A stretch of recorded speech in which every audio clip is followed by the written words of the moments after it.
नाथ फकीरी YouTube channel में आप सबका तहे दिल से स्वागत है। प्रणाम। प्रथम लागो दो चरण को धनिये न छुड़ायो छिन, लाख तली लाल एड़िया मेरे जीव के ही जीवन। वंदो सतगुरु चरण सदा श्रीदेव चंद्र स्वरूप, करहूँ प्रणाम कर जोर के सुंदर रूप अनूप। श्री प्राणनाथ संशय हरो देव सुमति बुद्धि ज्ञान, दुविधा मेटऊँ जीव की हरहूँ सकल ज्ञान, हरहूँ सकल ज्ञान।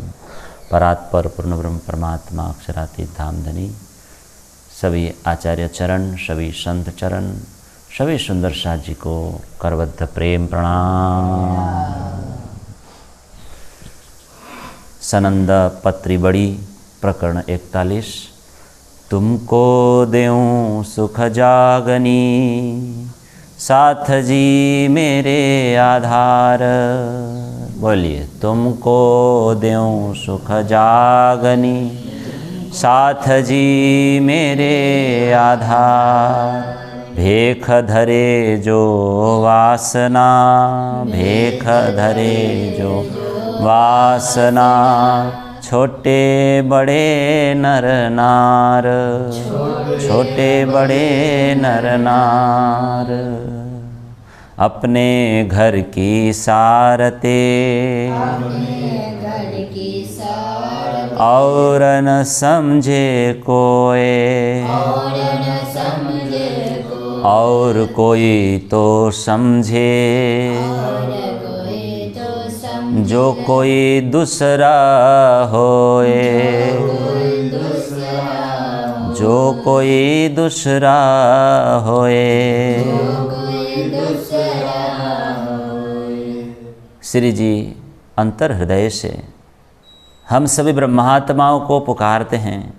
ब्रह्मात्माओं, सुख चाहिए तो मेरे चरणों में आओ, मैं आपको राज्य के चरणों तक ले जाऊंगा, वहीं से सुख प्राप्त होगा, वहीं से आप इस संसार में जागते हुए सुखी होंगे। साथ जी मेरे आधार, आप सभी ने छोटे बड़े नर नारी का वेश धारण कर लिया है। ये तो बाह्य है, आंतरिक जो सुख है वही सर्वश्रेष्ठ जागनी का सुख है। इसे आप प्राप्त करके अपने घर की और अपने मन को मुड़ो, चित्त को मुड़ो। आप ही समझ सकते हो, और कोई तो समझे, जो कोई दूसरा होए। मेरी बातों को, मेरी बातों की जो सार है वो आप ही समझ सकते हो। सुंदर साथ जी करके पुकारते हैं। हम वितक में भी सुनते हैं, माऊ जी भाई अनेक सुंदर साथ, श्रद्धा भक्ति विश्वास भाव उन लोगों ने अपनाया। श्री जी ने सबको पुकारा और मानव जीवन को सभी ने अच्छी तरह जीकर सफल बनाया। अनेक बार तरफड़ी मरीने दुख देखी, आयवा छो आवार। भटकने के बाद, अनेक बार भटकने के बाद ये मनुष्य जन्म मिलता है, श्री जी कहते हैं। इसीलिए बहुत बेहतर तरीके से जियो, आंतरिक सुख प्राप्त करो। संध्या समय शुद्ध चित्त करके प्रभु को नाम चितारो, तब धनी की कृपा हमारे ऊपर बरसेगी।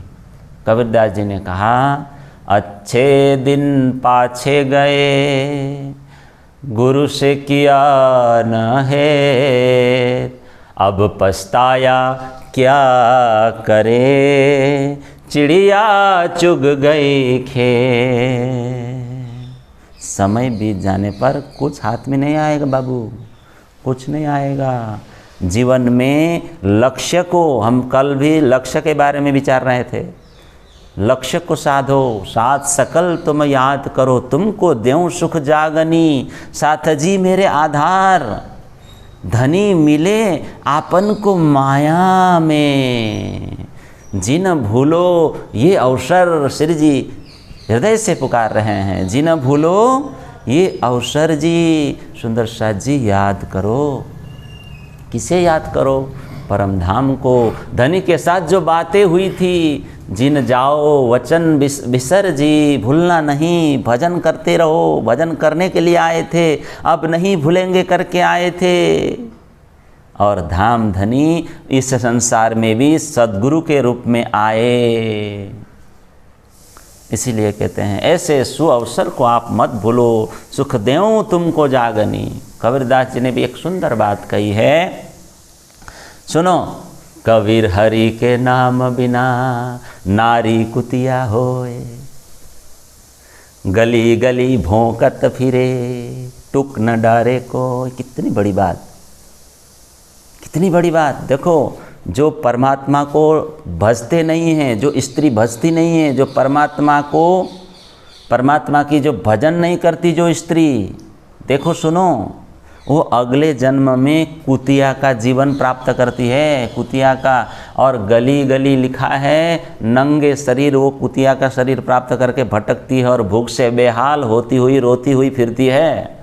कोई एक टुकड़ा भी नहीं डालता पूड़ी का, रोटी का, महा कष्ट उठाकर घूमती फिरती रहती है। इससे क्या पता चलता है? इशारा ही काफ़ी है। यहाँ लिखा है अपने घर की इशारत है। जो न भजते हैं, परमात्मा को नहीं भजते हैं, जो पुरुष हो स्त्री हो, वो कुत्ता या कुतिया बनते हैं। बोलो प्राणनाथ प्यारे, तब पछताए क्या करे, चिड़िया चुग गई खेर। इसीलिए सुंदर साथ जी, लाड़ीले साथ जी मेरे आधार, सुंदर साथ जी, शास्त्र में यही लिखा है।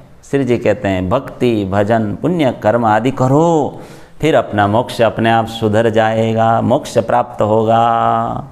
साथ जी सुख देऊं सुख जागनी, परम धाम को पाओ, सुखी हो जाओ। यही जीवन का उच्चतम लक्ष्य है। इस मानव जीवन का कर्तव्य भी यही है। श्री जी ने कहा इस बात को आप समझोगे नहीं तो आपका संसार में आना व्यर्थ, आपका सारा परिश्रम व्यर्थ जाएगा। सुंदर साथ जी सुनियो भीम मुकुंद जी, उद्धव केशो श्याम, हम पाती पड़ी मोहम्मद की सब पाई हकीकत धाम। उस हकीकत को अगर हम उस तरफ नहीं बढ़ते हकीकत की ओर, तो फिर जन्म लेकर पशु पक्षी बनना पड़ेगा। ये तो एक वस्त्र मात्र है सुंदर साथ जी, वस्त्र शरीर। इस जीव को यहाँ से उस शरीर में जाने में कोई देर नहीं लगता।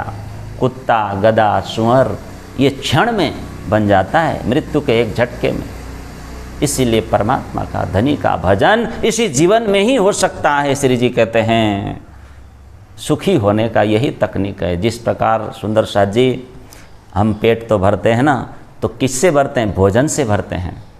भोजन की आवश्यकता होती है पेट भरने के लिए। इसी प्रकार मन की शांति और अपने अंदर आंतरिक उत्थान के लिए, अशांति क्लेशों से मुक्ति के लिए हमें क्या करना चाहिए? भजन, सत्संग, ध्यान, सुमिरण, इन सब दिव्य आचरण करना चाहिए, सबका अनुसरण करना चाहिए। ऐसा नहीं करेंगे तो फिर पुनः गर्भ में आना पड़ेगा।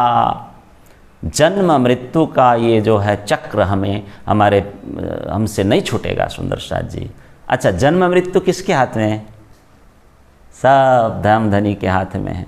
हम न स्वयं जन्म का चयन कर सकते हैं, न हम मृत्यु प्राप्त करने का चयन कर सकते हैं। हमको एक भी अधिकार नहीं दिया। मनुष्य जन्म बिगड़ा तो समझ लो मेरे भाई, फिर वो जो हजारों सालों तक जीव प्रतीक्षा करनी पड़ेगी उसको, जीव को। हाँ, इसीलिए श्री जी कहते हैं साथ जी मेरे आधार, छठ लीन हो जाओ राज्य के चरणों में। लिखा है अजहू न अब जिन माया मन धरो, तुम देखी अनेक जुगत जी। क्या बात है, कई कई विध कया मैं तुमको, अजहू न हुए त्रपत जी। प्यारे सुंदर साथ जी, संसार में रुचि रख रहे हो, छोड़ो इसको, अच्छी तरह तो देख लिया। बहुत बार श्री जी कहते हैं मैंने सचेत कर दिया, अभी तक इस माया से नहीं निकल रहे हो, तृप्ति नहीं है तुमको।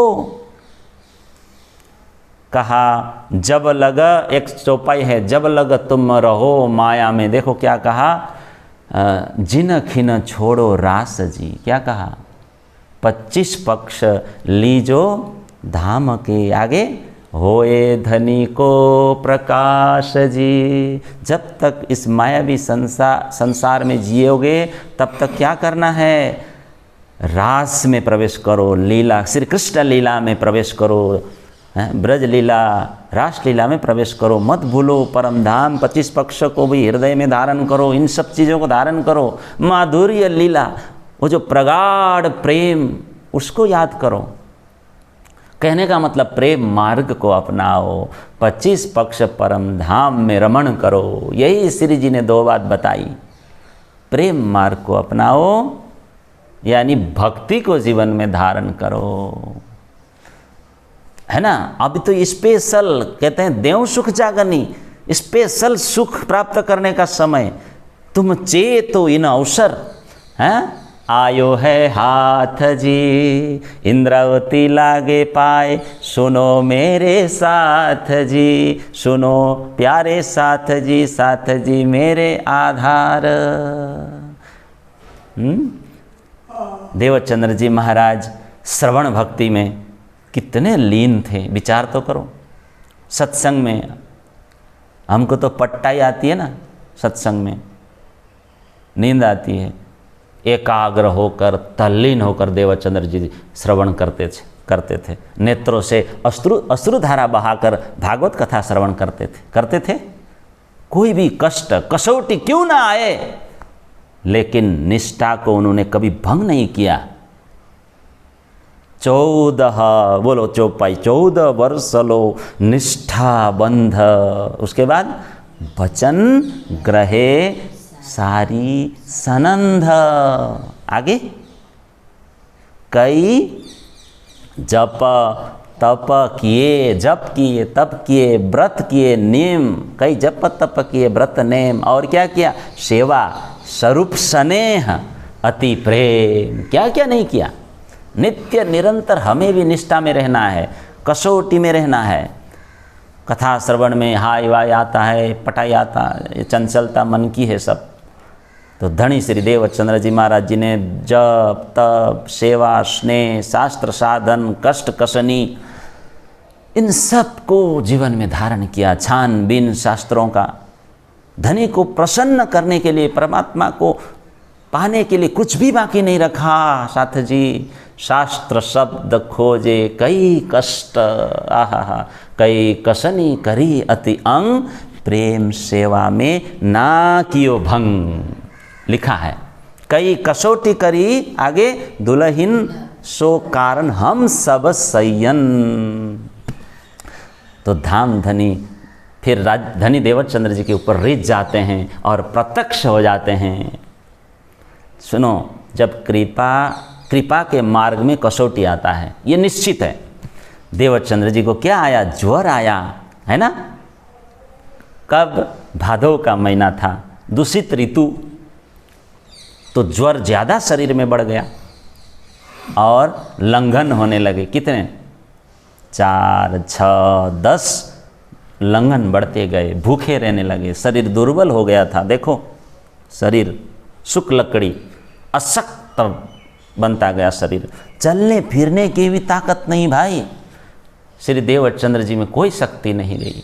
फिर भी परंतु कथा जो श्रवण करने का टाइम हो जाता है, उठ जाते हैं, अंतर पढ़ने नहीं देते हैं ना, सिर बांध लेते हैं, कान बांध लेते हैं, लकड़ी ले लेते हैं और किसी न किसी प्रकार कांपते हुए कथा में पहुंच ही जाते थे, है कि नहीं, ये हमने सुना है।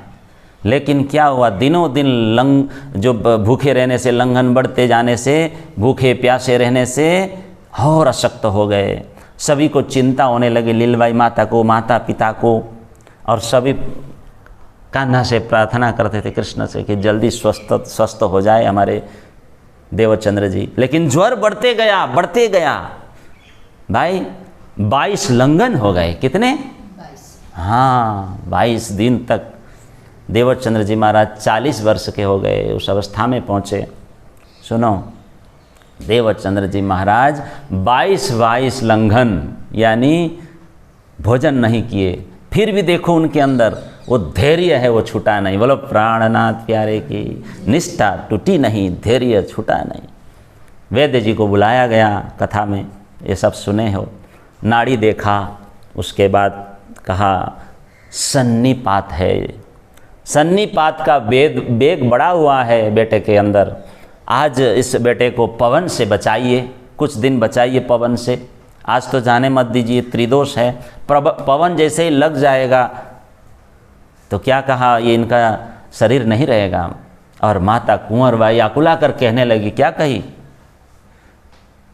क्या करें इनको, ये किसी को मानता ही नहीं है, माने तब ना इनको हम व्यवस्थित रखें, अभी इनको जाना है कथा में।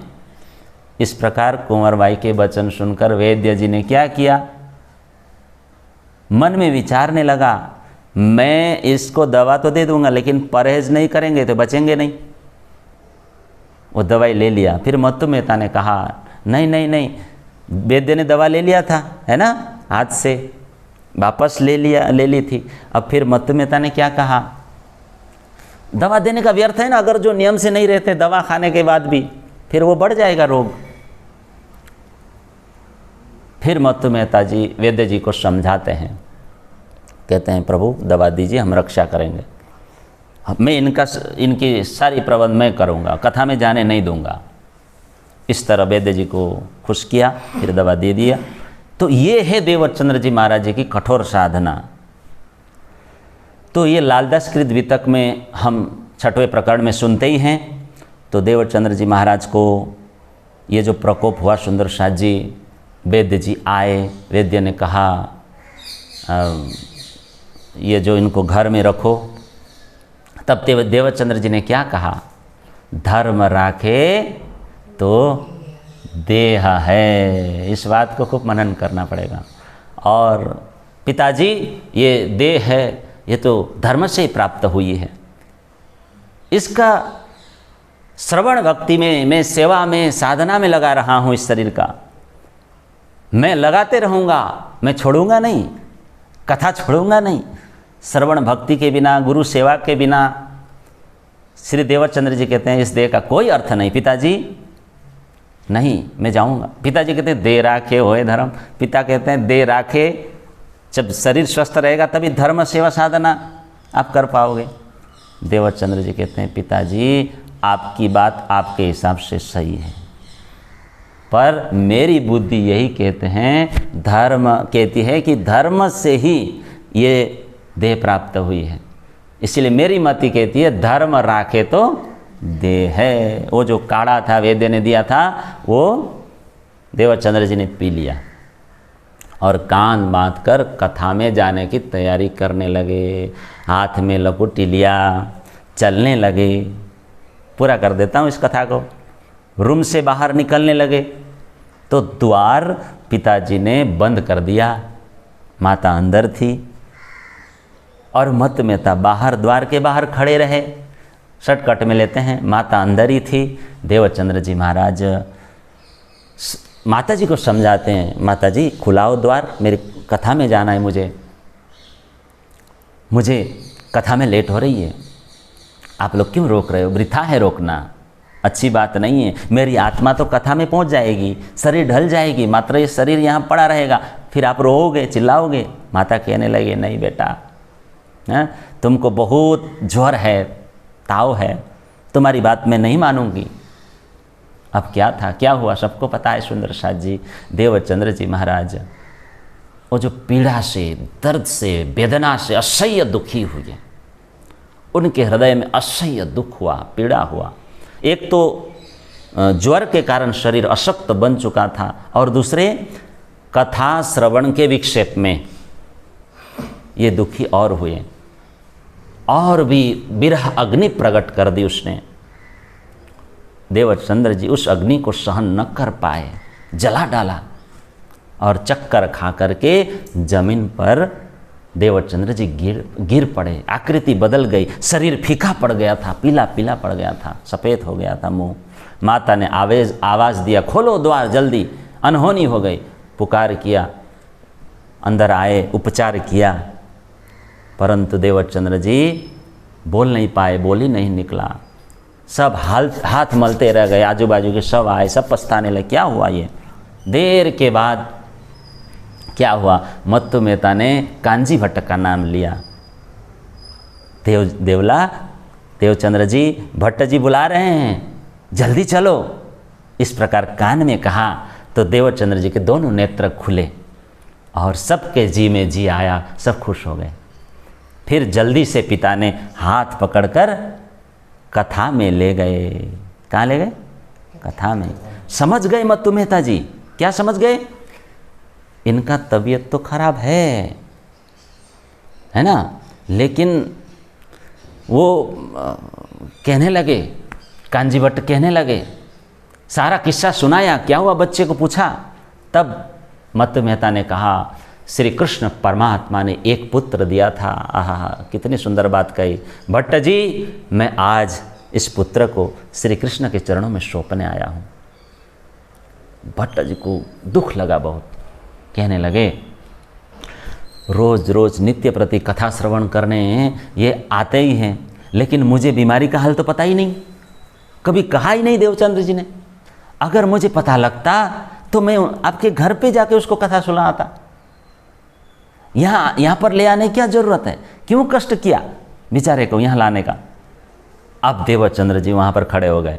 भट्ट जी, आप घर पर आकर कथा सुना जाते ना, ये तो कोई दुर्लभ बात नहीं, सुना सकते हैं आप, लेकिन मेरी निष्ठा भंग हो जाती। प्राणनाथ प्यारे की, मैंने 14 वर्ष की जो कथा का जो फल है, ये जो व्यर्थ चला जाता, व्यर्थ फेंक देता। अगर आप कथा सुनाने घर आते तो व्यर्थ चला जाता फल।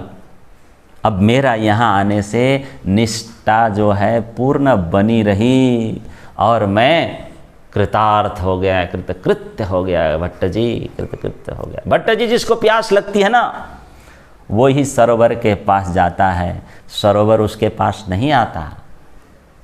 सरोवर प्यासे को पानी पिलाने देने नहीं आता। देवचंद्र जी कहने लगे, भट्ट जी, गुरु जी, मुझे गर्ज थी, कष्ट विघ्नों मेरे जीवन में आए, उपस्थित हुए, फिर भी मैं कथा में आता रहा, अंतर पढ़ने नहीं दिया, सत्संग सुनते रहा।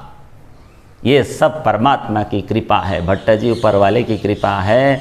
मेरी निष्ठा में किसी प्रकार का विघ्न नहीं पड़ा। सुना? तो कितनी बड़ी बात, परम संतोष की बात। भट्ट जी भी बहुत खुश हो गए। गुरु खुश એટલે सब कुछ खुश। प्यारे सुंदर साथ जी, देवचंद्र जी की जो कसौटी है उसे याद कीजिए। वो जो प्रेम, राज जी ने प्रेम परीक्षा लिया, यही अंतिम दिवस था सुंदर साथ जी।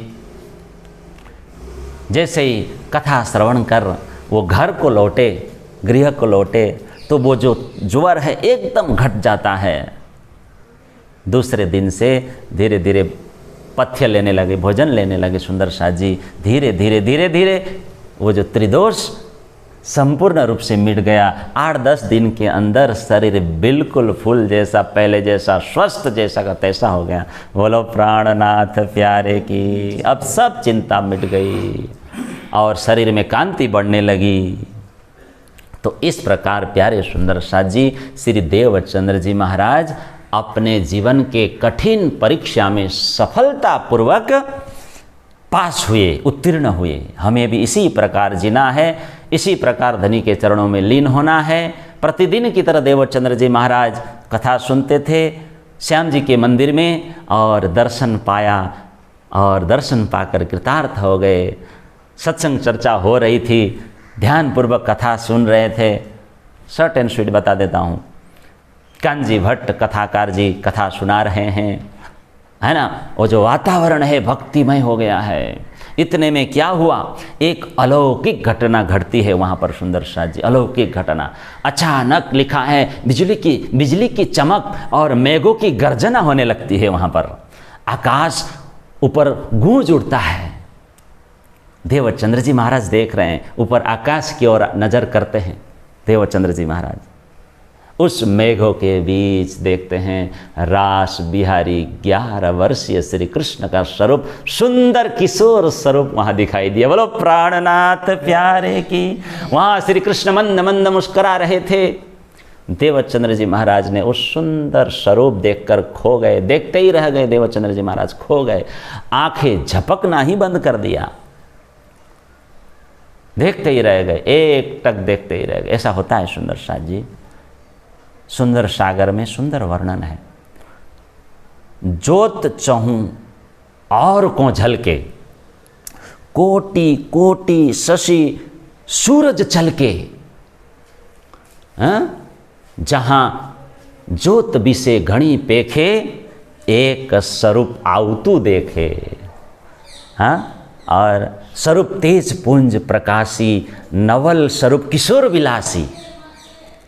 क्या क्या? चरणी रंग केसरी चलके, बागो से जड़ित नंग झलके, फेटो नील पीत रंग रंग रमके, उपरणी रंग आसमानी चमके, पाग रंग सिंदूरिया सोहे। वो जो स्वरूप छवि, कोट न कोट जोत मई जो है, बोलो प्राणनाथ प्यारे। वो जो परम सुंदर दिव्य स्वरूप श्री देवचंद्र जी के आंखें नेत्र स्तब्ध रह जाते हैं। हाँ, उस सुंदर छवि को देखकर श्री देवचंद्र जी के आंखें नेत्र तृप्त ही नहीं हो रहे हैं, देख रहे हैं। जिस प्रकार वो जो चुम्बक है लोहे को अपनी ओर आकर्षित कर लेता है ना, उसी प्रकार देवचंद्र जी की संपूर्ण आंतरिक वृत्तियाँ उस छवि ने खींच लिया अपने आप, उस दिव्य स्वरूप की ओर अभिमुख हो गया, लालायित हो गया। अब कुछ भी कहते नहीं बना, मौन खड़े हैं, मौन खड़े हैं। ये दिव्य स्वरूप की बातें सुंदर साथ जी, और उन्होंने सारी बातें बताई। कुछ पल बाद श्री कृष्ण जी मुस्कुराते हैं देवचंद्र जी के सामने और अपनी मधुर वाणी में कहा, हे देवचंद्र, ऊपर से आवाज़ आई, क्या आप मुझे पहचानते हैं? क्या कहा? 5 प्रश्न किए, पता है ना? क्या आप मुझे पहचानते हैं? दूसरा प्रश्न क्या है? क्या आप अपने स्वरूप को जानते हैं कि आप कौन हैं? तीसरा प्रश्न क्या है? ये जगत स्वप्न मात्र है, क्या आप जानते हैं कि आपका मूल घर कहाँ है? चौथा प्रश्न क्या है? स्वप्नवत जगत को आप देख रहे हो, दुनिया को देख रहे हो, इसकी कर्ता को आप जानते हो, कौन है कर्ता? 5वां प्रश्न क्या है? आप इस संसार में क्यों आए हो, इसका कारण आप जानते हो? इस तरफ 5 प्रश्न किया। 5 प्रश्न लेकर घर से निकले थे। आज स्वयं श्री राज जी वहाँ प्रकट होकर के श्री देवचंद्र जी से उन्हीं 5 प्रश्नों को पूछ रहे हैं। देवचंद्र जी कहने लगे, हे धनी, हे नाथ, हे मालिक। जवाब में कहते हैं, क्या कहते हैं? तुम हमारे खाबंद, एता जानत है हम। मैं इतना ही जानता हूँ कि आपके विषय में मैं और कुछ नहीं जानता। क्या? आप मेरे प्रियतम हो, आप मेरे खावंद हो, मैं इसके सिवा और कुछ नहीं। आप मेरे आत्मा के पति परमात्मा हो, मैं और कुछ नहीं जानता।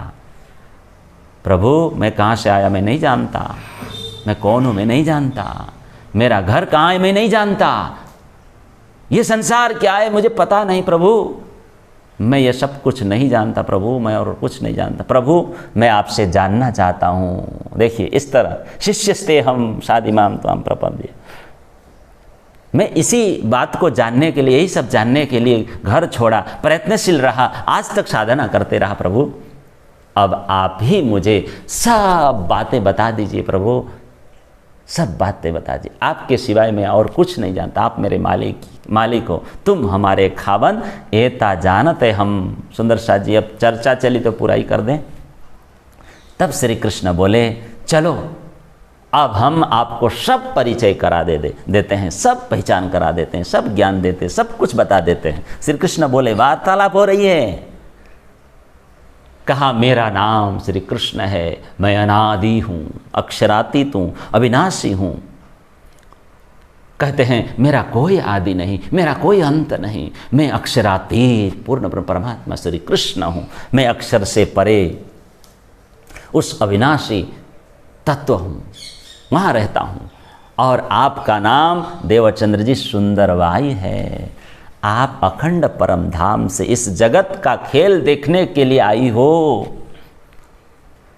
चौपाई भी है ना, नाम तुम्हारा बाई सुंदर, खेले तुम ब्रजरास में। आगे, मनोरथ पूरे ना भये, ये तीसरा हुआ 3 से।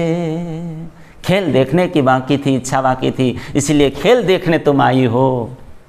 आपके साथ है ना आपकी ही अंगभूता 12,000 सखियां भी इस धरती पर संसार पर आई है। आपने परम धाम में नश्वर ब्रह्मांड और नश्वर संसार में होने वाले जन्म मृत्यु लीला ये देखना चाहा था आपने। आप सभी के लिए ही ये फैलाव है, तुम्हीं कारण की ओर ये संसार रचा गया है, बताया श्री कृष्ण ने। इसके पहले आप कहाँ थे? ब्रज में थे। फिर कहाँ थे? रास में, राज श्यामा जी के। हे देवचंद्र जी, आप श्यामा के रूप में, श्यामा के रूप में थे। अब इस ब्रह्मांड, इस संसार में आप देवचंद्र जी के रूप में आई हो। श्यामा, आप श्यामा हो। आपके अंग भूता 12,000 सखियाँ आपके साथ थी ब्रज में, लेकिन यहाँ तो संसार में तो सब अलग अलग, जैसे चौपाई में आया, छोटे बड़े नर नार अलग अलग वेशभूषा, अलग अलग भाषा बोलने वाले, कोई मर्द कोई स्त्री, अलग अलग जगहों पर हम ब्रह्मात्माएं अवतीर्ण हुई है। सारी बातें बताए और सभी ने मूल धाम परम धाम को भूल कर यहाँ बैठी हुई है। तो सुंदर साथ जी सभी कुछ बातें बताया और कहा सबको बुलाए, यानी सभी सुंदर साथ को जगाने का काम है आपका। सब साथ बुलाए के क्या कहा आगे? आओ अपने धाम, आओ अपने धाम। हे सुंदर बाई, सखियां धाम को भूल गई है, आप इनको जगाओ। देवी देवताओं के पीछे पड़ी हुई है, परमात्मा मानने लगी है। पत्नी बच्चे धन दौलत मोह अहंकार इत्यादि में फंसी हुई है। परम धाम की सखियां लिप्त हो गई है, भुला बैठी है खुद को। हे देवचंद्र जी, अब आपको क्या करना है? इन सारी सखियों को, इन सभी आत्माओं को बटोरना है और मूल स्मृति दिलानी है। ये काम आपको करना है और उन सबको मूल घर की ओर लेके आना है। अखंड परम धाम का परिचय देना है आपको ही। इसीलिए तो श्री जी ने कहा कि भेख धरे जो वासना, छोटे बड़े नरनार, तुमको देऊं सुख जागनी। साथ जी मेरे आधार देवचंद्र जी, आप चिंता मत करो, मेरी प्रेरणा से ये सब कार्य होने वाला है। और हुआ भी ऐसे ही। श्री देवचंद्र जी के अंदर श्री राज जी महाराज विराजमान हो गए, तारतम प्रदान किया और देवचंद्र जी ने प्रथम गांगजी भाई को जागृत किया और गांगजी भाई के घर में अनेक आत्माओं को जगाया। फिर नौतनपुरी धाम में 313 ब्रह्म आत्माओं को देवचंद्र जी ने जगाया। इस तरह जागने कार्य बढ़ती गई। अंत में श्री जी देवचंद्र जी को कहा कुछ पूछना हो तो पूछ लो, इस तरह दर्शन नहीं होगा। तो देवचंद्र जी ने पूछा कि आप कहाँ जाओगे, एड्रेस मांगा। तो श्री राज जी ने, कृष्ण ने कहा तुम्हारे दिल के अंदर आकार में हम बैठेंगे। फिर देवचंद्र जी ने कहा मुझे पूछने की क्या आवश्यकता है? श्री कृष्ण ने कहा जाना कहाँ है, तुम्हारे हृदय में रहूँगा, आपके हृदय में ही निवास करूँगा। तो इस तरह सुंदर साथ जी ये यहाँ पर हम पूर्ण करते हैं। बहुत लंबी चौड़ी कथा है, यहीं पर विराम लेते हैं आज। फिर समय मिलेगा, कल हम फिर चर्चा करेंगे। प्रणाम।